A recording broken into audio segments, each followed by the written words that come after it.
Buenas, yo soy Pello y él es Eneco y esto es Raíces del Balón.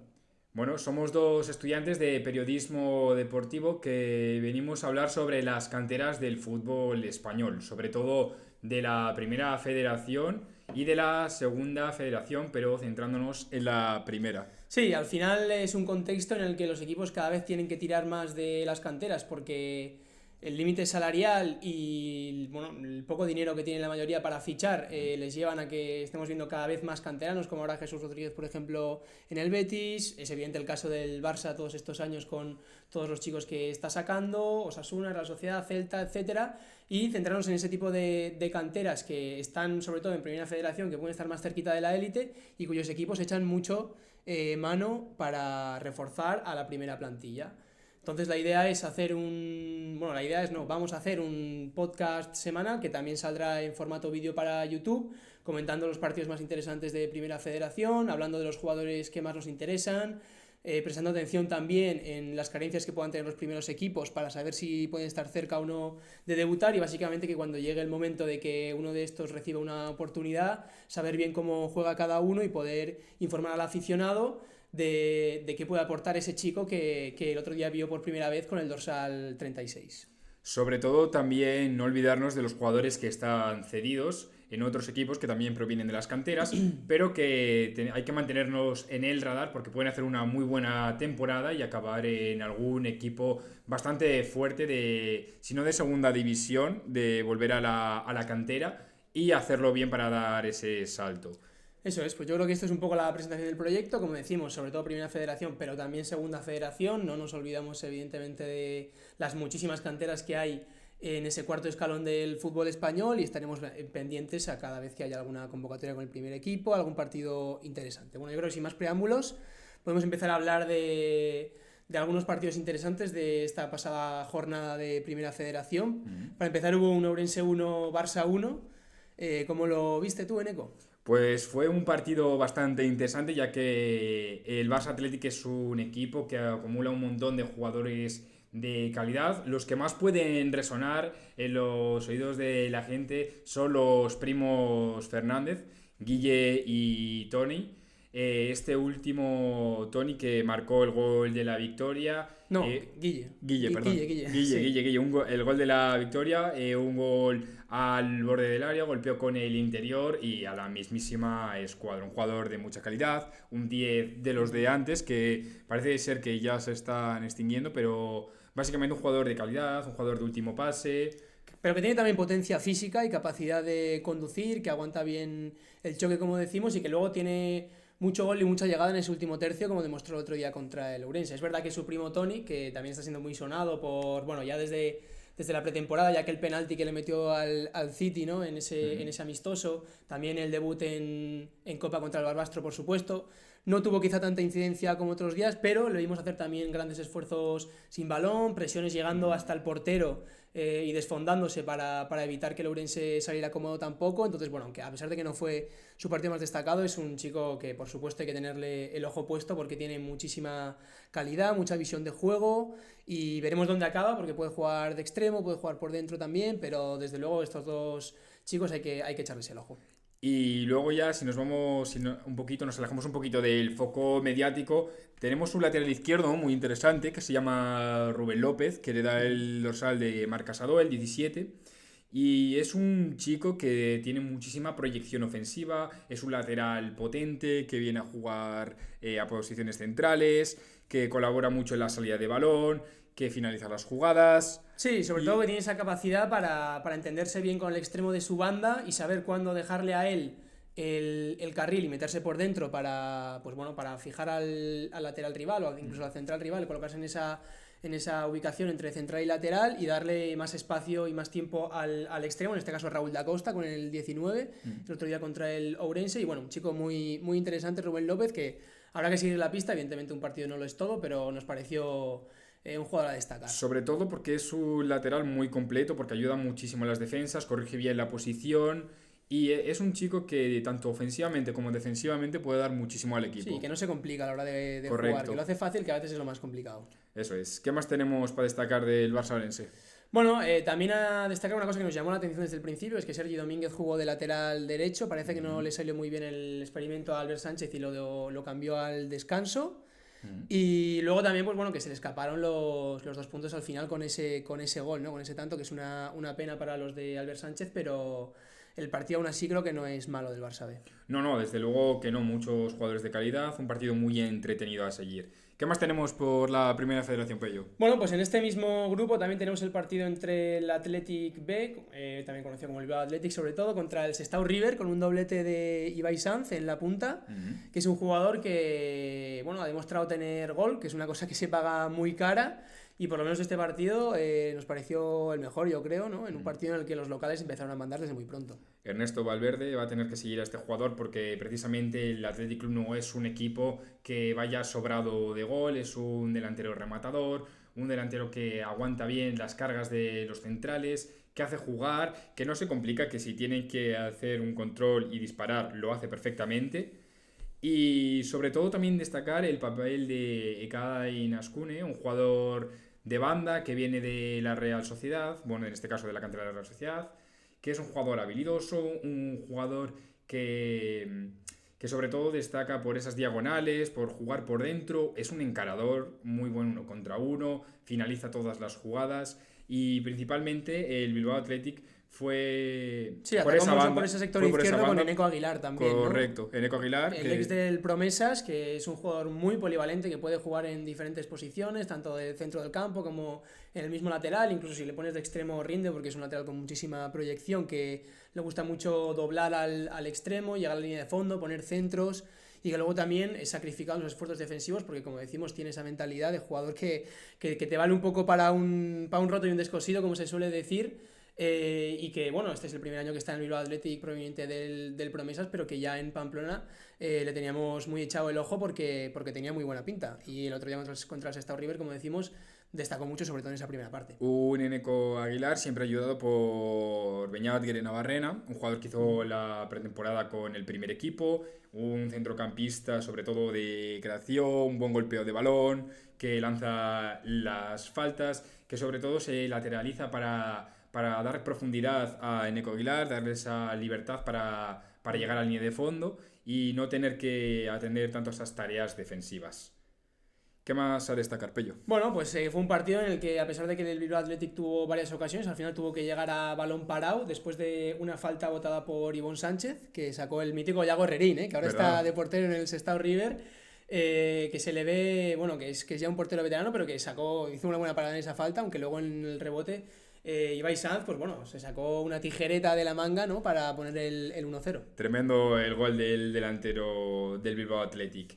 Por otra parte, tenemos que irnos al partido entre el Real Madrid-Castilla y el Villarreal B, Ujú. ¿no? Que yo creo que fue el partido más bonito y más atractivo de ver en esta jornada 21 de la Primera Federación. Así es, con jugadores como Jacobo Ramón, como Chema Andrés, que ya empiezan a tocar un poco la puerta, ¿no? del primer equipo del Real Madrid. También con Eta Young en el Villarreal, que es un jugador proveniente del Cádiz, que metió un buen gol pillando despistado a Diego Piñero fuera de la portería y metiendo un gol de larga distancia. Y que es un jugador muy corpulento, que cuerpea muy bien con los centrales y va bien al choque, que pretende siempre darle esa profundidad al equipo cuando es necesario, pero incluso también moverse entre líneas, y que es un jugador que por esa corpulencia y por ese físico suele destacar en esta categoría. O Netallón, que vimos que marcó en el minuto 4, Ujú. que es un balón que roba entre líneas y que sin pensárselo dos veces, desde casi el centro del campo le pega y marca para batir al portero del Real Madrid, que estaba adelantado, y poner el 1-0. Efectivamente, y luego, bueno, el poderío de Jacobo Ramón, ¿no? Ya no solo por el doblete que metió siendo central, que creo que es una cosa que ya llama la atención. El primer gol sí que es a balón parado, pero el segundo es ya con el 1-2 en el marcador, cuando el Villarreal B se pone por delante en la segunda mitad y queda poco tiempo. Pues la mítica de los centrales, de oye, vete arriba, tú que eres alto, que eres buen cabeceador, que tienes esa jerarquía también y ese delantero un poco o sea, esa defensa un poco con alma de delantero, digamos, y así cabeció el 2-2 en el último minuto, además de todas las acciones defensivas que hizo a lo largo del partido. Entonces Jacobo Ramón a mí me parece un chaval a tener muy en cuenta para el Real Madrid. Veremos si Ancelotti apuesta por él o no, pero desde luego que con las bajas que tiene en las posiciones de defensa el italiano, no estaría nada mal darle una oportunidad. Un Jacobo Ramón, que además de los 2 goles, recordamos que es un central con muy buena salida de balón, que fue el eje de esa salida del Real Madrid, que además es un central que por mucha envergadura que tenga, va siempre limpio al choque, es un jugador rápido, es un jugador contundente y que creemos que puede dar el paso adelante. Y de Chema Andrés, ¿qué me dices? Porque ya lo hemos visto con el primer equipo en ese partido contra Las Palmas jugando unos minutitos, jugó también titular contra la Deportiva Minera en Copa del Rey y es un chico al que también tenemos muchas esperanzas puestas porque tú ves un pivote con la camisa por dentro y te recuerda a alguien, ¿no? Sí, bueno, sí es verdad ese parecido con Rodri, ¿no? Que le ponen muchos con Rodri Hernández, pero que veremos a ver cómo evoluciona este Sí, que jugador. son etiquetas que evidentemente es muy pronto para ponerlas, pero bueno. El parecido físico, por lo menos de vestimenta, Es evidente, está ahí, ¿no? Pero es un jugador que es capaz de dirigir el juego sin valor, cual director de orquesta. Es un jugador que roba bien, presiona muy alto, juega de primeras, da velocidad al juego. Y sobre todo es una persona que sin balón, o sea, un jugador que sin balón, Sí, da equilibrio al equipo. da en equilibrio general, al equipo. Muchísimo. Que no le hace falta tocar simplemente para crear espacios. Y luego, bueno, por último, a destacar en este partido del Madrid-Castilla, esa doble punta con Víctor Muñoz y Gonzalo García, muy móvil, con los dos moviéndose tanto por intermedias como por cayendo a los costados, a las bandas para crear ocasiones, y dos jugadores también que demostraron que tienen mucha calidad. Víctor Muñoz, un velocista, un jugador rápido, cayendo muchísimo a banda, encarador y habilitando a su compañero, a Gonzalo García, que es un jugador que también media puntea mucho, que interpreta las necesidades del equipo, que busca los espacios a la espalda de los centrales y sobre todo que no se complica a la hora de finalizar. Y bueno, por último tenemos el Sevilla Atlético 1, Algeciras 0, este partido que quizá fue un poquito más trabado, de menor ritmo, más complicado de ver, para qué mentir, no vamos a engañar. Sí, la verdad que no fue el a partido más nadie. atractivo. No, pero bueno, vimos a un Sevilla Atlético que desde luego no renunció al modelo de juego de su entrenador, de Jesús Galván, e intentó sacar el balón desde atrás desde el momento 1, con Pablo Rivera siendo un poco el jugador más importante en esa salida, con los dos centrales más abiertos y con él ubicándose entre ellos un poco al estilo, bueno, salía a la volpiana, digamos, ¿no? Para intentar atraer esa presión del Algeciras y luego buscar las espaldas de esos jugadores, pero la verdad que no consiguieron encontrar la fluidez, los saltos del Algeciras estaban muy bien planteados y con buen timing para evitar que el balón llegara a poner de cara a ningún jugador del Sevilla Atlético, y ahí no lo pasaron bien los locales. No, la verdad que no. Un Sevilla Atlético, como bien dices, trataba de jugar desde atrás, que por mucho que fallase, insistía una y otra vez. Y que veíamos que sí que es verdad que es una cantera el Sevilla Atlético que le está faltando un poquito de creatividad en 3 cuartos de campo. No es un equipo que genere demasiadas ocasiones. Que lo más destacado son los dos jugadores de banda, Antonetti y Brasou. Antonetti, un jugador que no es el jugador más rápido que puede tener esas características de desborde y velocidad, pero que sí es un jugador que se mete mucho a jugar por dentro, que con 1 o 2 toques hace jugar rápido el equipo, de calidad, habilidoso. Y de Ibrasou, ¿qué me dices, Pello?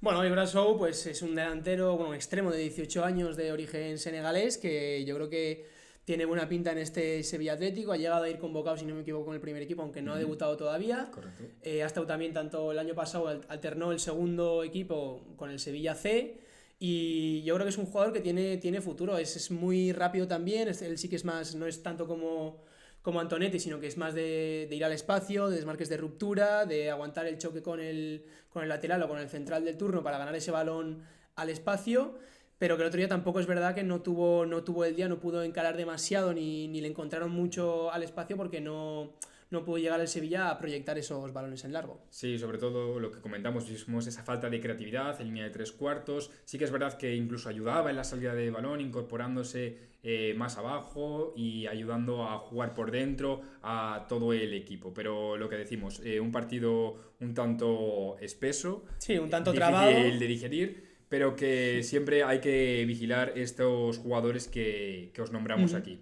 Al final acabó resolviendo el Sevilla con un gol de Alexandro en el minuto 80, después de una buena subida de Benavides que pone un centro. Y bueno, creo que podemos repasar también el resto de resultados de Primera Federación, de partidos que no vamos a comentar, porque tampoco queremos que sea un vídeo súper extenso.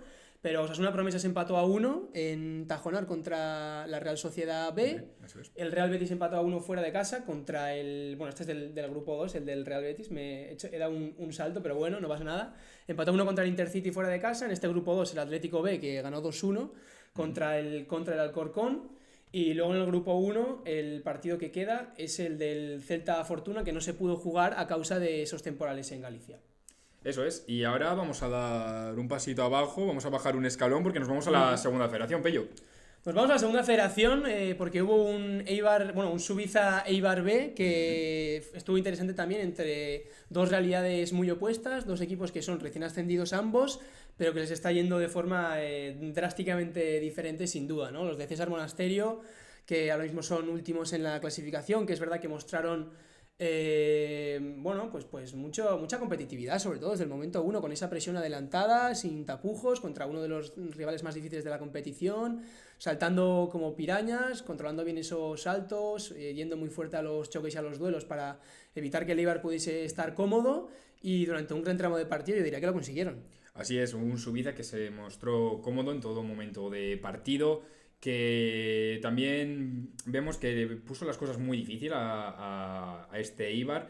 Un Eibar que, como bien has dicho, recién subido de categoría, pero que también tenía las bajas de varios jugadores importantes, porque también están dando el salto con el primer equipo. Los jugadores que más destacamos, yo creo que serían, por un lado, Caich Redondo, el delantero del Eibar, un delantero peleón, corpulento, que bajaba esos balones largos que enviaba el Eibar, ya que no podía salir de forma limpia y holgada, y ahí descargaba para el mediapunta, que en este caso era Hugo García, autor del 1-0. Así es, ex de los Asuna, estuvo en la cantera del equipo rojillo y bueno, pues la ley del ex se cumplió una vez más, ¿no? Como no, con esa jugada del gol que tuvo que llegar en la segunda mitad, porque en la primera mitad, de hecho, el Suiza tuvo incluso más ocasiones, hubo un palo de Víctor Ciaurriz en una de las más claras del primer tiempo, una falta también que tuvo que sacar el guardameta del Eibar, pero en esa segunda mitad sí que se impuso un poquito más la calidad de los visitantes, ¿no? La calidad del Eibar, que incluso llegó a profundizar más por ese sector izquierdo, hubo algún centro lateral muy interesante que Caich pudo rematar, aunque no llegó a gol, y finalmente tuvo que ser en un balón a la espalda de los centrales del Suiza, ¿no? Que es verdad que estaban defendiendo bien, estaban haciendo un gran trabajo, pero se los veía sufrir cada vez que tenían algún 1 para 1, algún balón a la espalda. Eso de defender hacia atrás creo que no es lo que más les gusta a los de César Monasterio, y hubo una de esas en las que les pillaron la espalda y bueno, a pesar de que salió el guardameta, Hugo lo hizo muy bien para picarle por el 0-1. ¿Cuáles son las raíces que estaban brotando por parte del Subiza? En el Subiza, especial atención a los hermanos Bonel, que son Aimar y Asier. Aimar es centrocampista, fue titular el día de... en este partido contra el Eibar, pues un centrocampista con un toque de balón exquisito. Yo, cada contacto que tiene con el balón me parece súper evidente la calidad técnica que tiene. Luego tiene mucho... comprende muy bien el juego a la hora de descubrir los espacios y de leer los desmarques de sus compañeros, y es un poco el jugador más organizador que puede tener el Suiza, ¿no? Y luego está el caso de Asier, que es verdad que no fue titular, porque está alternando también el Osasuna Promesas con el Suiza, ¿no? Que es un problema que ha tenido el equipo de César Monasterio. Al final hay muchos jugadores como Asier Bonel, como Anay Morales, como Martín Pedro Arena, que incluso ha jugado, unos 5 partidos más o menos esta temporada con el Suiza, pero que ya está en dinámica absolutamente Osasuna Promesas y que ya no va a volver a bajar. Entonces, si a eso le sumamos que es un equipo recién ascendido, pues parece que se les ha hecho un poco tarde para adaptarse bien a esta nueva categoría, teniendo en cuenta que hay ciertas piezas con las que no pueden contar siempre, pero aún así yo creo que tiene mucho mérito la forma de encarar y de afrontar los partidos, porque el equipo no se vino abajo en ningún momento, ni siquiera después del gol de Eibar. Es verdad que no consiguió tampoco crear ocasiones, pero ni mucho menos se le vio desmotivado, ni bajó los brazos. Y contra uno de los rivales más complicados de la competición, desde luego se lo puso muy, muy difícil. Desde luego, un Eibar B que está sorprendiendo, que está segundo en la clasificación y que desde luego está poniendo las cosas muy difíciles a estos equipos que son más fuertes en Primera Federación. Bueno, para acabar ya con la segunda federación y para cerrar el vídeo, vamos a hablar del Ilicitano contra el Valencia Mestalla, esa cantera del Elche contra la cantera del conjunto Che. Que fue un partido que sí que tuvo ida y vuelta, tuvo varias cositas interesantes y sobre todo jugadores no nos lo esperábamos, pero del Elche, a destacar más que del Valencia prácticamente. Sí, sobre todo David Conejero, un extremo habilidoso que se coloca muy bien, que siempre está participativo en las ayudas defensivas, en salida de balón, sobre todo un jugador de muchísima calidad, que veíamos que pisaba área constantemente, que si tenía que presionar incluso al portero lo hacía, que no escatimaba en esfuerzos sobre todo, y con muy buen 1 contra 1. Sí, es un jugador muy interesante, desde luego, que le sirvió al equipo para profundizar mucho por ese sector derecho, para llegar a línea de fondo y para crear ocasiones, incluso también alternando las subidas de Mario Gilabert, que podía incorporarse también por ahí, y ahí en ese momento Conejero ocupaba posiciones más interiores. Y luego a mí el que más me llamó la atención, el que me entró por los ojos y ya lo quiero ver cada jornada, es Adán Boayar. El centrocampista que puede jugar tanto en la media punta como un poquito más atrás. El otro día jugó de interior, pero es un chico con mucha potencia física en todas las conducciones, muy corpulento, pero que tiene también un gran toque de balón y que creo que interpreta muy bien el tempo de partido y lo que pide la jugada, ¿no? A la hora de acelerar, de frenar, de entenderse también con sus compañeros, de girar el juego cuando es necesario. Y en ese centro del campo me parece que fue una de las presencias más destacadas del partido, Adán Boyer, y yo creo que es un jugador para tener en cuenta y para seguir. Desde luego, y luego ya vamos a saltar a la cantera Che, ¿no? Al Valencia Mestalla. Y a mí me gustaría destacar a Martín Tejón, un mediapunta que quizás no sea muy corpulento, que no sea alto, pero que es un chico que se le ve que cuando el Valencia Mestalla tiene balón, que le da velocidad al juego, que busca muy bien la espalda de los centrales y también de los laterales para poner en ventaja a los extremos, que si tiene la oportunidad de golpear a portería lo hace, un jugador habilidoso, un jugador que también necesita pocos toques para jugar, que por suerte que este Valencia Mestalla no es un equipo que pueda prolongar o que sea capaz de prolongar esas posesiones largas. Sí. Pero que es un jugador muy interesante y a tener en cuenta en el radar. Y luego, el punta del Elche, que es Guiomar, que tiene ya 25 años, pero que está en el radar ya de varios equipos extranjeros. Caso particular. Sí, incluso equipos de segunda división también, porque el año pasado fue Pichichi del grupo en tercera federación. Volvió a marcar también contra Valencia Mestalla, aunque finalmente se fue expulsado, igual que Pablo López, jugador del Valencia. O sea que es que ya te digo que hubo de todo en este partido. Es verdad que el partido lo controló bastante el ilicitano, con ya yéndose a la ventaja en el descanso y no sufrió demasiado. Pero bueno, un partido muy interesante con varios nombres como comentamos. El propio Pablo López, a pesar de que no tuvo su día y acabó siendo expulsado con roja directa, ya había debutado en Copa con el primer equipo de Valencia. Entonces, seguiremos la pista a estas dos canteras desde luego porque hay perfiles muy interesantes. Y con esto finalizamos el vídeo, cerramos la jornada 20 que ha sido de la segunda federación y de la jornada 21 de la primera. Os mantendremos informados de todos los partidos y de todos los jugadores interesantes que tengáis que seguir y tener en cuenta para cuando ya los veáis en primera división o quizás segunda, sepáis quiénes son, cómo juegan y de dónde vienen. Esto ha sido Raíces del Balón. Muchas gracias por escucharnos y hasta la próxima. Hasta la próxima.